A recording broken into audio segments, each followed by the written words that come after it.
Olá, meu irmão. Vamos mais uma meditação de hoje. Hoje nós vamos para o capítulo 13 do livro Primeiro o Reino, que diz assim: o verdadeiro final feliz.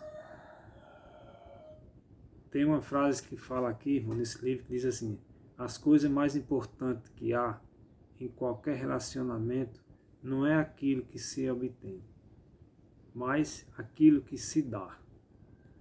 Aí tem na segunda frase diz: com Cristo não é o quanto damos, mas o que damos é o verdadeiro teste. Amém? Aqui nós vamos contar aqui no começo, diz assim: vamos ser sinceros, você não acha que está faltando alguma coisa na história da viúva?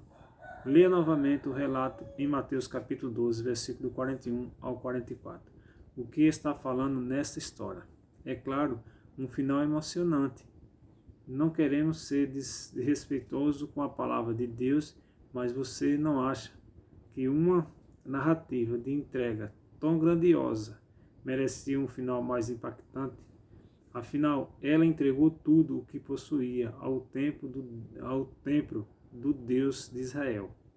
Será que a história não ficaria melhor com um final que não deixasse dúvida sobre as vantagens de se imitar a atitude dela? Talvez um final assim: da sua pobreza a viúva entregou tudo quanto possuía, tudo o seu sustento, mas assim que saiu do templo, ela recebeu um telegrama informando que um parente milionário havia morrido e que ela era a única herdeira. Assim ela viveu o resto de seus dias em riqueza e fartura. Ou poderia ser um final assim: da sua pobreza, a viúva entregou tudo quanto possuía, tudo o seu sustento, mas quando estava indo para casa, ela passou ao lado de um campo e observou uma ponta de alguma coisa brilhando, enterrado na terra. Ela começou a cavar e viu que havia encontrado um baú enorme cheio de moeda de ouro. Assim ela viveu o resto de sua vida, de seus dias, em riqueza e fartura. Então seria bom, né, mas terminasse assim. Mas Deus sabe o propósito, porque Deus não nos permitiu que Marcos escrevesse dessa forma, né? Aqui diz aqui algumas coisas que ele escreve aqui. Saber por que a história termina assim, porque é assim que a fidelidade a Deus funciona. Fidelidade não é uma moeda de troca pelas bênçãos de Deus. Não posso pensar biblicamente e ainda defender a ideia de que Deus está em dúvida com alguém que decide se entregar completamente a Deus e a sua causa. No entanto, você pode até discordar dos finais opcionais que eu propus para uma história da viúva, mas imagino que você concorda que, como seres humanos, temos uma mentalidade de troca no relacionamento com Deus.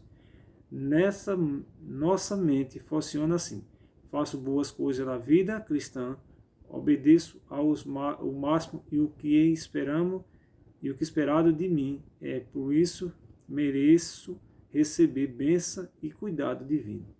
Devido a essa mentalidade, quando sofremos, a primeira coisa que perguntamos a Deus é: por que, Senhor? Por que, Senhor, está acontecendo comigo? Por que isso acontece direto? Tanto que eu trabalho, eu faço evangelizo, entrego folheto, dou estudo bíblico e as coisas acontecem ao contrário para mim. Não sei se vocês já viram falar, quando eu não participava, algumas pessoas falam para você, quando eu não participava da igreja, quando eu não pertencia à igreja, a minha vida era bem melhor. Agora, depois que eu entrei na igreja, vem todos os problemas para a minha vida. Eu não sei o que está acontecendo comigo, não sei o que está acontecendo, porque quando eu era do mundo, eu vivia bem melhor. Irmão, nós temos que ter cuidado com isso, porque o juízo de Deus ele vai vir sobre os ímpios, e você não queira ser um deles. E não fique murmurando como a tribo de Dan, lá em Israel. Nós temos que aceitar os planos de Deus na vida de cada um de nós do jeito que Deus quer. certo? E fazer a parte, fazer o que nós temos que fazer, o que nós temos que fazer por reino de Deus, porque é isso que vai contar. Não é nada que nós faça que vai levar a nossa salvação, porque nós já somos salvos em Cristo Jesus, mas é impossível nós aceitar Jesus Cristo e não fazer o bem. Então, tudo que nós fizermos, mesmo que não seja reconhecido pelas pessoas, mesmo que venha sofrimento, provação. Jesus disse assim, no mundo terei aflições, mas tenha bom ânimo, porque eu venci o mundo. E ele fala também lá em Mateus, disse assim, que as pessoas ficam os judeus queriam coroar ele como um reino desse mundo. Ele diz, meu reino não é desse mundo. Então, irmão, nós não temos que se apegar com as coisas desse mundo e dizer por que Deus está acontecendo comigo. Porque isso aqui é um passaporte para a nossa eternidade, certo? Diz aqui, irmão, essa mentalidade de troca é implantada, combatida na Bíblia. Por exemplo, os amigos de Jó não conseguiram compreender como era possível coisas tão terríveis acontecer a alguém justo. Por isso passaram a maior parte do tempo tentando convencer Jó de suas injustiças e de que ele merecia as terríveis provações que cometeram. Mas o fim do livro de Jó, Deus se manifesta e fala a um deles. A minha ira acendeu contra você e contra os seus dois amigos, porque vocês não falaram a meu respeito o que é reto, como o meu servo Jó falou. Olha, então veja só que no final os amigos eles foram repreendidos por Deus. E diz aqui, um dia Jesus estava diante de um cego e os discípulos fizeram uma pergunta que expressava o pensamento daqueles dias, em grande medida dos nossos dias também. A história está registrada no Evangelho de João, capítulo 9.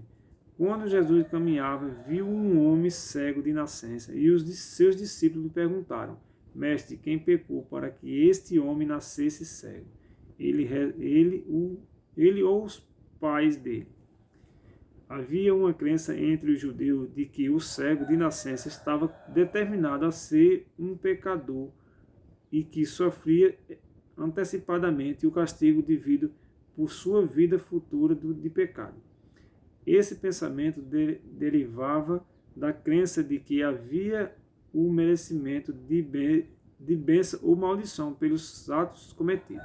A ideia era, ou eu estou em dívida para com Deus, ou ele está em dívida para comigo. Então veja a mentalidade das pessoas, irmão, como é que é as coisas, né? Mas eu vou aqui para encerrar rapidinho, falando da troca que as pessoas querem, né? Que acha que Deus é um Deus de troca. Deus não é um Deus de troca. Diz assim, ó, exatamente assim que agimos quando esperamos recompensa por nossa fidelidade. Esse não é o motivo correto para sermos fiéis. O verdadeiro motivo, expresso no seguinte verso bíblico, nós amamos porque Ele nos amou primeiro. Ele quem? Jesus, né? Esse verso deveria estar em nossa mente cada vez que obedecemos a Deus ou somos fiéis a Ele. Aí diz aqui, biblicamente, ninguém pode devolver dízimo ou ofertas, olhando para o futuro e prevendo o que receberá de volta. Só podemos devolver o que já temos. Assim, a devolução dos dízimos e das ofertas se torna uma celebração de gratidão pelo soberano cuidado de Deus por meu sustento. Esse é um dos motivos pelo qual o dia sagrado é o sábado, dia da semana. Deus já lhe deu 6 dias de vida e ao chegar ao pôr do sol do sábado, você deve olhar para trás e perceber o cuidado dele ao longo da semana.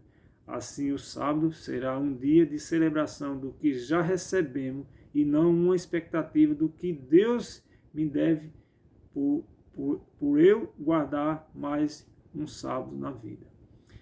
E ele vem falando sobre o texto lá em Deuteronômio, falando sobre esse texto que é bem claro, diz assim, em Deuteronômio capítulo 8, Moisés apresenta um lindo discurso em que Deus exalta o povo de Israel e a obediência e a fidelidade. Quando lemos o texto com atenção, percebemos um detalhe incrível. Deus começa dizendo: tenha cuidado de cumprir todos os mandamentos que hoje lhe ordeno. Em outras palavras, Deus afirma: obedeça, seja fiéis às minhas ordens. Nos 19, versículo 19 e seguinte, ele apresenta a maneira de ser fiel. E alguns termos são usados para fundamentar essa obediência. Os termos são: lembre-se, não se esqueça, lembre-se. Ele sempre vai repetindo no versículo 2, no versículo 11, no versículo 18. Ao longo da narrativa, Deus vai apresentando os fatos de que o povo de Israel deveria se lembrar para manter-se fiel. Certo, irmão? Então, que nós possamos tirar um aproveito nessa lição de hoje, capítulo 13 do livro O Primeiro Deus. E eu agradeço a vocês que estão escrevendo, estão colocando no status, estão comentando. Que Deus continue lhe abençoando. Do fundo do meu coração, cada um de vocês, meu irmão. Vamos orar em nome de Jesus?